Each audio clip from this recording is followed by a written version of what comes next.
G'day everyone. Comics here, and today we're going to be taking a look at the recently data mined information from the April Marvel Snap patch, which is for the June 2024 season of Marvel Snap, which looks to be Eternals. Thanks to Snap.fan, as always, for data mining this information. I'll drop a link to their website in the description below. And yeah, we're getting Eternals, which looks really cool. We've got the key art for the season. We've got Gilgamesh, Thena, Arishem the Judge, Phastos, and Makkari. The season pass info. Gilgamesh looks to be the season pass card. And then we have a really odd inclusion of Hela, who is an Asgardian goddess, not an Eternal, and has, well, to the best of my knowledge, has had nothing to do with the Eternals in the comics or in the MCU. So why Hela is in the Eternals season pass is a real head scratcher. Blade's here too. Now, Blade, I can sort of understand. He was heard at the end of Eternals talking to Dane Whitman when he found the Ebony Blade. But that's still a bit of a stretch as well, because we only actually ever heard him, not saw him. And traditionally in the comics, Blade has nothing to do with Black Knight or the Eternals, despite the fact that Black Knight and Blade are both British. But yeah, Hela is the real head scratcher here. It's like, why is she here? I've been thinking about this the last couple of days. The only other characters I think that they could have really included would be Black Knight, because, you know, he was in the Eternals movie as Dane Whitman, and he's also been a love interest of Sersi and an Avengers teammate of Sersi in the comics for a long time. And the other one was Thanos, because I don't think this has been revealed in the MCU, but in the comics, Thanos is an Eternal. But the problem with both Thanos and Black Knight is they're both Series 5 cards, which is why they're likely not going to include them in a season pass. So they were kind of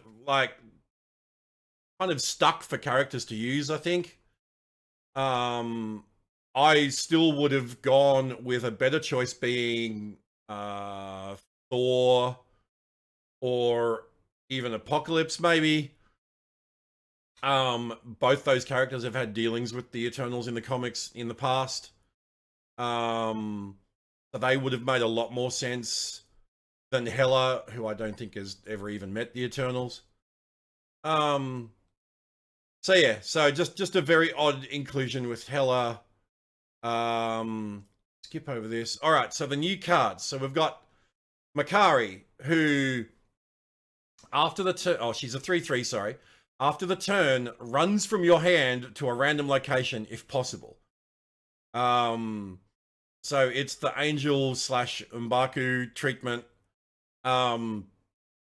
But she's also a 3 cost, which leads people to think Silver Surfer. So probably really good in a Surfer deck. You get a 3/3 without having to pay the cost. So yeah, so could be good in Surfer decks.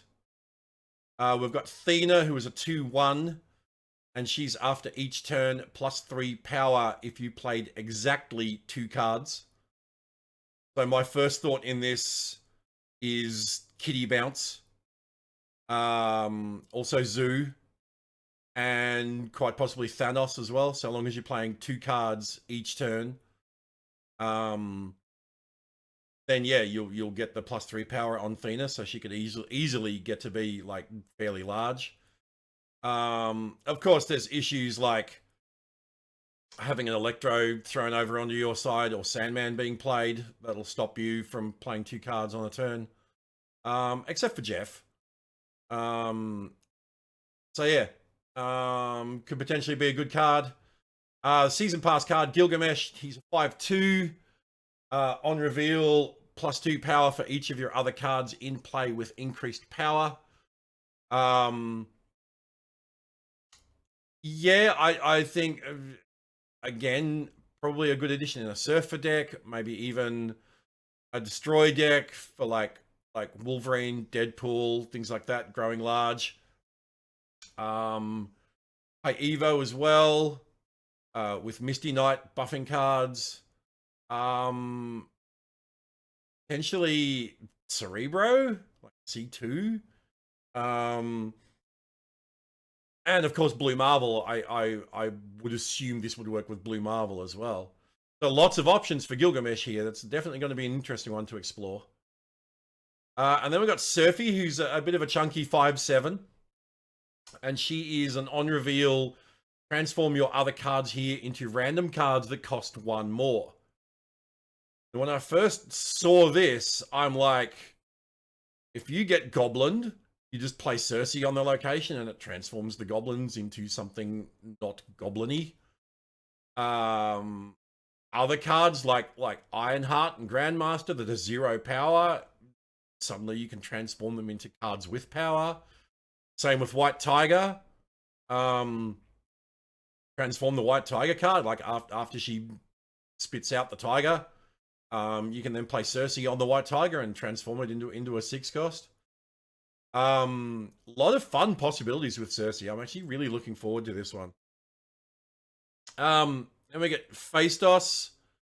Phastos is a 3/3, another 3/3, and he's on reveal. Give each card in your deck -1 cost or +2 power. That's actually really interesting. My first thought, of course, went to Galactus. Why, yes, I'll have a 5 cost Galactus or a +2 power Galactus for sure. And again, like, it could also work well in Surfer deck, can also work well in conjunction with Gilgamesh. So yeah, so another card I'm actually looking forward to and trying out. And then we get the bizarre one, Arishem. Arishem is a 7/7. I believe he's the first more than 6 cost card that we've had since death. And he is at the start of the game, +1 max energy, so that'll let you play him on 6. Shuffle 12 random cards into your deck. So you get a 24 card deck, basically, with Arishem. But if you don't want to run this guy in combo decks, because you'll never draw your combo with 12 extra random cards in there. But of course, the first thought is Darkhawk. Like this will likely be really strong for Darkhawk. It's just the 12 random cards though. Like anyone that knows me knows I don't like locations in game like District X and things like that replace your deck with random cards. So it's the whole random nature of it. I mean, you could get lucky and get some really good cards out of it. You could just be unlucky and get cards that just have no no chance of working together. Might be a fun one to mess around with in Conquest. Just to see like what kind of random cards you get. But yeah, definitely a bizarre one. In terms of the characters' abilities and how they match to the characters, Makkari's a speedster, so she's got the flavor text of runs from your hand to a random location. So it would be cool if after she runs from your hand to a random location, she then runs to different locations each turn after that. That'd be kind of cool and kind of thematic. But yeah, no, that's all right. Like that suits Makkari quite well. Thena being the warrior that she is, getting stronger for playing other cards. Not exactly an ability that's anything to do with character. Gilgamesh, same. Gilgamesh is an ancient warrior, also known as the Forgotten One. And again, getting buffed by having other cards in play. Not exactly a Gilgamesh thing. Sersi transforming things is definitely on brand for Sersi. That definitely works. I mean, she's the witch Sersi from Greek mythology, like in Marvel lore. That was actually the eternal Sersi.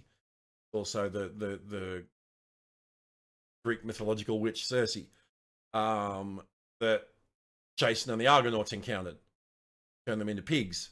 So that's definitely suits. Would have been funny if it they gave her the ability to turn them into pigs.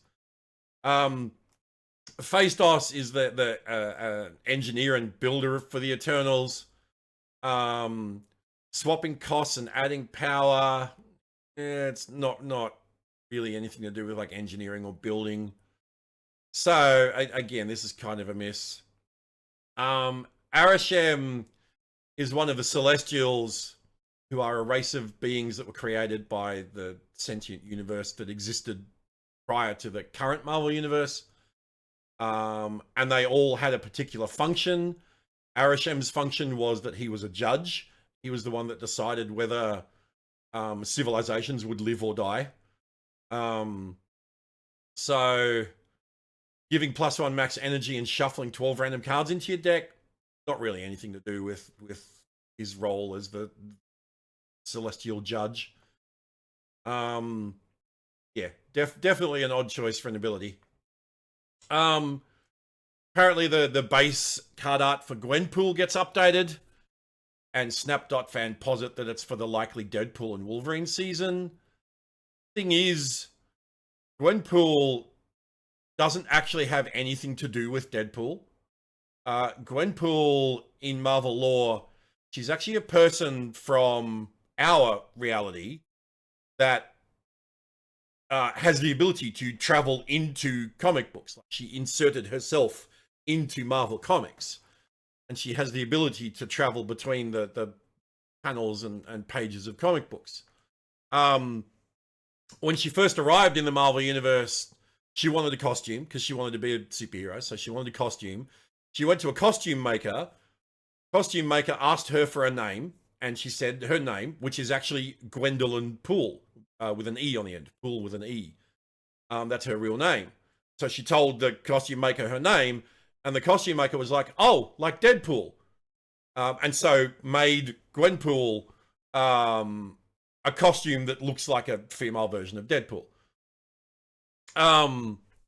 So yeah, so she doesn't actually have anything to do with Deadpool, but I can see the devs putting her into the Deadpool and Wolverine season just because of the connection with the name more than anything else. So yeah, and I wouldn't be surprised at all if we get a Deadpool and Wolverine season. Like, I'll be very surprised if we don't. You know, seems kind of like a no-brainer, to be honest.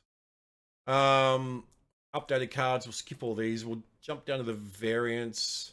Oh wait, reference cards. Acid Arrow, Basic Arrow, Grapple Arrow, Pim Particle Arrow. Sounds like maybe Kate Bishop cards, and I could definitely see that. Perhaps if the Kate Bishop card acts like the Nico card, where each turn that the card is in your hand, it will generate a different type of arrow when you play it, that has a different effect. You know, Acid Arrow doing splash damage to all enemy cards. Basic Arrow just doing like increased damage to an opponent. Grapple Arrow maybe pulling one of your cards to the location you played, Kate, or maybe grabbing an opponent card and pulling it to your side. Pim Particle Arrow, like shrinking an opponent, like shrinking its power. Possibly maybe making it that you could play an extra card at the location. That would be kind of cool. Although I don't know how they'd code that into the game. But letting you play like 5 cards at the location instead of 4, that'd be kind of crazy. But I do hope that that's what Kate Bishop is that it's like the Nico card. That'd be kind of cool. Not going to take a look at the bundles. We've got new locations. So we've got the World Forge. Replace one of the other locations each turn. So that's going to be really interesting. It could also quite possibly be one of the most annoying locations they've ever added to the game too. And then we also get the Eternals Arc, which is after turn 5, flood the other locations. So at the end of turn 5, it makes them flooded or flooding. I would assume it makes them flooded to give you, which means you'd want to be running War Machine to be, or Jeff to be able to play cards on the last turn. Could also potentially be an extremely annoying location to get. I do hope both of those are rare on the location rarity scale. New Conquest variant, Mysterio. Why? Why Mysterio in the Eternals season? I've noticed that too. Like currently we're in the Thunderbolt season, and the Conquest variant for the Thunderbolt season is Bast 3099, which has nothing to do with the Thunderbolts.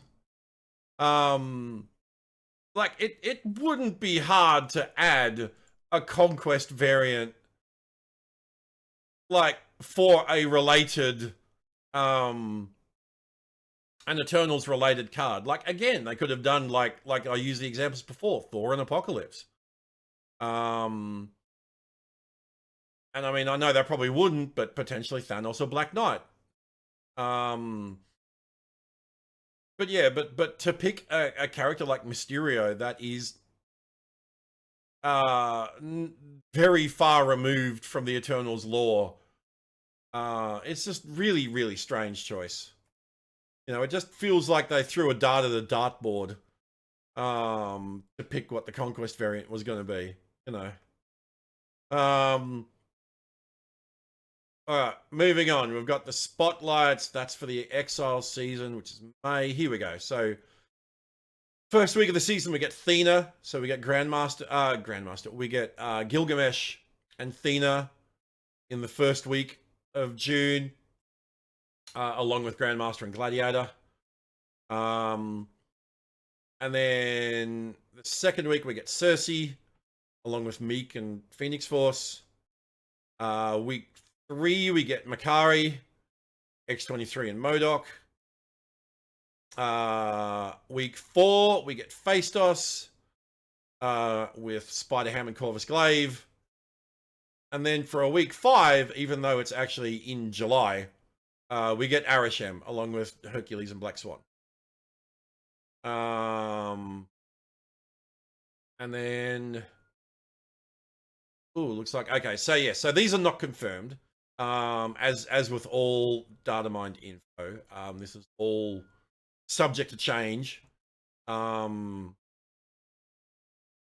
New ultimate variants, and then here we go. We get new actual variants. We're getting a lot more of these classic comic book cover variants, which look super cool. But they're all 1,200 gold. That is really disappointing. So that's literally like $30 a piece. That's, oh, and we get Beast. We get the Captain America one for the Avengers #4 cover. They're all 1,200 gold. That's so disappointing. You get a Dan Hip Angel finally, but it's Angel. Looks like we're getting some Pride variants with Angela. Father's Day variant, and in stature. Oh, I love that Arishem variant. That one's really cool. That Zemo variant's out already. Ooh, nice. Alex Ross Beast. That's the homage to the very famous Jim Lee cover. And see, this one's 700. An Alex Ross variant that's 700 gold. That's quite surprising. I would have thought for sure that would have been a 1200. Then we get some more Dan Hips, Beta Ray Build, Black Cat. We got a really cool Chris Pachalo Cannonball, Rose Besh Captain Marvel. Oh, Cassandra Nova lends more credence to a Deadpool Wolverine season, if the rumors about Deadpool Wolverine featuring Cassandra Nova is to be true. We also get Headpool. So again, like more evidence of potential Deadpool Wolverine season. Headpool would be very cool. For those that don't know, Headpool is basically Deadpool from a zombie universe, and he's got a little propeller cap on his head, which lets him hover. Very cool. Maybe even a foreshadowing of a Marvel Zombies season. That'd be cool if they did a Marvel Zombie season for Halloween. Be really, really cool. We get an interesting helicarrier. Oh, that'd be the summer vacation stuff they do. Because yeah, it's literally a cruise ship helicarrier. Sick ass Juggernaut variant. Okay, that one. Source unknown. That scares me. What else we got? Oh, we got a couple of Nightcrawler when he was Uncanny Spider-Man. Very cool Phoenix Force variant. That's David Mack. Another Pride variant, so we get Angela Sarah Pride variants. That's cool. Definitely looks like more summer vacation stuff. That's an actual Surf and Silver Surfer. Alex Ross Ultron. See this one? This Alex Ross is 1200, but the Beast one was 700. I really think they just have a dartboard and they just throw darts at the dartboard to determine. It's like, why aren't all the Alex Rosses the same cost? No, the same amount. Bizarre. I'm not going to go through all these. These are just variants that have now got release dates in the client. Again, like I said, I will link this article in the description below for want to check these out and see what's coming out when. Like that Cerebro is 21st of June. So that's got to be a must-have. Lots of. And we get the card backs. We get Arishem, Infinite Arishem, and the Eternals symbol. I feel like this would have looked a lot better gold than Infinite Arishem. Yeah, I don't know. Seems like an odd choice. And then we get some new emotes. I can't believe they're actually doing the 3 times value Darkhawk emote. But you know, and I mean, emotes are 2200 gold, which is $60 Australian, which I think is ludicrously expensive. So, yeah. And plus, I mute as soon as I get into a game, so I don't see people spamming their $60 emote. So, emotes have like 0 value for me. New albums, we get a Peach album, and these are all 1200. Yep, all 1200. Man, that's crazy. And then we got a Scotty Young one. See, and now the weird thing with this one is most of the Scotty Young variants are 700, but some of them, like Iceman, Iron Man, Nebula, Nightcrawler, they're 1200. Like, why? Why are these not all 700? Like, there's no pattern to the pricing of variants. Just really, really bizarre. So that looks like that's it. So yeah, so the June season, we're getting Eternals. I'm looking forward to it. Like, there looks like to be some fun cards here. Sersi looks like she could potentially be really good. Phastos as well. Also keen to try out like Gilgamesh, Thena. Yeah, and I'm definitely looking to try Arishem in Conquest just for the lols. So yeah, that looks like that's about it for June. Thanks for tuning in, folks. I hope you did enjoy the video. I hope you found it informative and entertaining.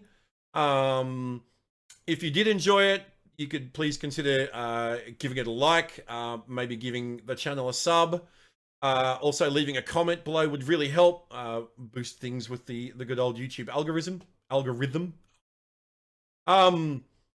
And yeah, we'll see you on the next one. Thanks, gang.